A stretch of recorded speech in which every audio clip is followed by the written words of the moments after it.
एक छोटे से गांव सुरजनपुर में यह घटना घटी थी। यह गांव चारों तरफ से हरे भरे खेतों और घने पेड़ों से घिरा हुआ था। गांव के लोग खेती बाड़ी करके अपना गुजारा करते थे।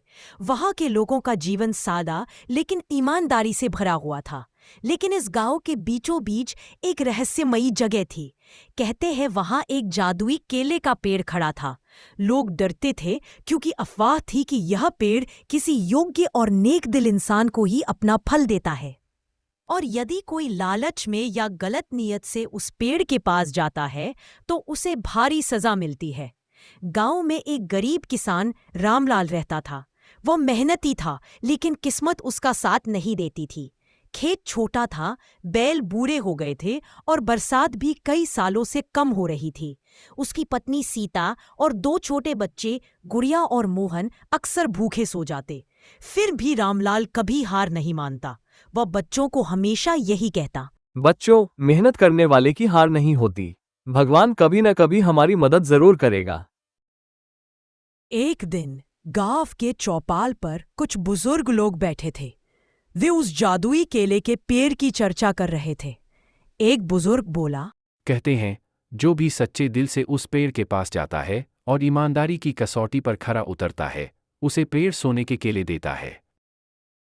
हाँ, लेकिन जो लालच में अंधा होकर गया, उसने अपनी बर्बादी देखी। रामलाल यह सब ध्यान से सुन रहा था। उसके मन में क्या आशा पता जगी। भगवान इसी पेड़ के जरिए हमारी मदद कर दे। सीता, कल मैं उस पेड़ के पास जाऊंगा। अगर किस्मत ने साथ दिया तो हमारे दिन बदल सकते हैं। सावधान रहना। लोग कहते हैं कि यह पेड़ परीक्षा लेता है। गलत रास्ता मत अपनाना।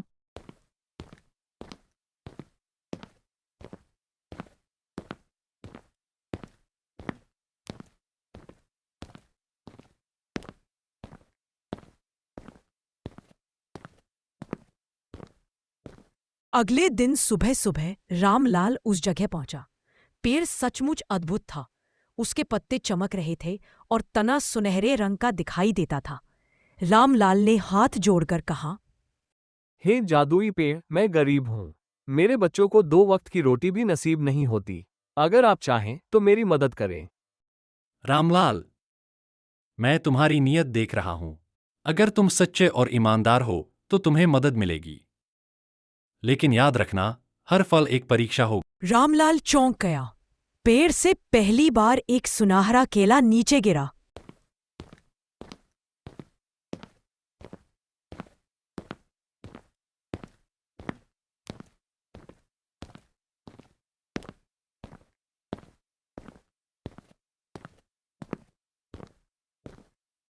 रामलाल केला घर ले आया। उसकी पत्नी हैरान थी। ये कैसा केला है? ये तो सोने का लग रहा है। हाँ, लेकिन ये सिर्फ तभी काम आएगा जब हम इसे सही तरह से इस्तेमाल करें।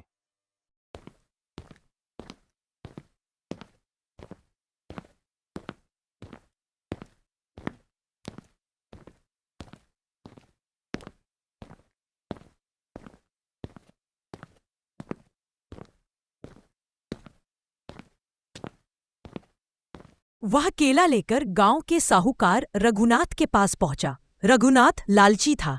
उसने कहा, रामलाल, ये तो बहुत कीमती है, लेकिन मैं तुम्हें इसके बदले सिर्फ 100 रुपये दूंगा। रामलाल समझ गया कि वह उसे ठग रहा है। उसने केला उसे नहीं बेचा और सीधा शहर जाकर सुनार को दिखाया। सुनार ने कहा,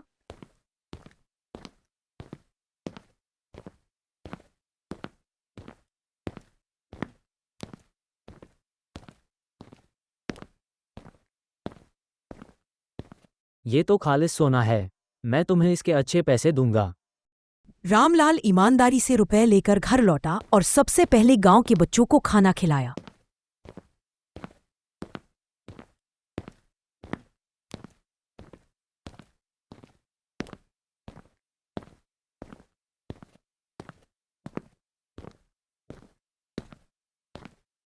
तभी आसमान से आवाज आई, रामलाल, तुमने पहली परीक्षा पास कर ली है। कुछ दिनों बाद पेड़ से फिर आवाज आई, रामलाल, आज मैं तुम्हें दूसरा केला दे रहा हूं। देखूंगा कि तुम त्याग कर सकते हो या नहीं।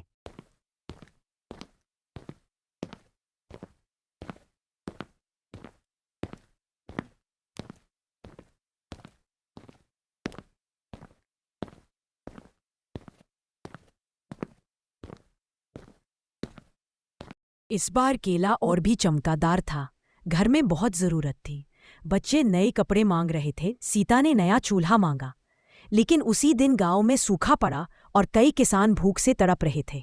रामलाल ने सोचा, अगर मैंने ये केला बेचकर अपने परिवार की खुशियां पूरी की तो मेरे पड़ोसी भूखे रहेंगे। भगवान ने मुझे मौका दिया है तो मुझे सबकी मदद करनी चाहिए।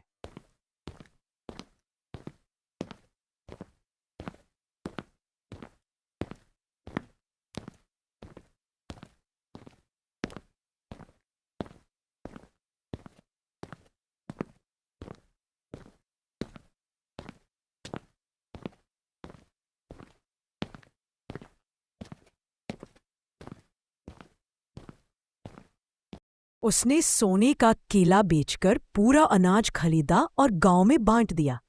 गांव वाले दंग रह गए। सबने कहा, रामलाल जैसा नेकदिल इंसान आज तक हमने नहीं देखा। रामलाल, तुमने दूसरी परीक्षा भी पास कर ली। अब गांव का साहूकार रघुनाथ जलने लगा। उसने सोचा, अगर यह गरीब किसान इसी तरह अमीर हो गया तो मेरी दुकानदारी खत्म हो जाएगी। उसने योजना बनाई। एक रात वह चुपके से उस पेड़ के पास गया और बोला,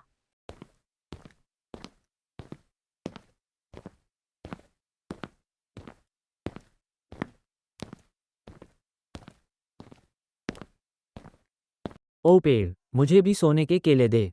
मैं गांव का सबसे बड़ा आदमी हूं। तेरी नियत गंदी है। तू सिर्फ लालच से आया है। इतना कहते ही पेड़ ने एक काला केला गिराया। जैसे ही रघुनाथ ने उसे उठाया, वह केले में समा गया और हमेशा के लिए गायब हो गया। गांव में खबर फैल गई। जो लालच करेगा उसे सजा मिलेगी। इसके बाद पेड़ ने रामलाल को आशीर्वाद दिया। अब से यह पेड़ हमेशा तुम्हारे गांव की रक्षा करेगा।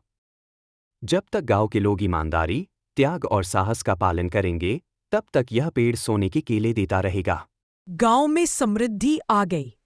खेतों में हरियाली छा गई, कुएं भर गए और लोग सुखी हो गए। रामलाल कभी अपने लिए ज्यादा नहीं लेता था।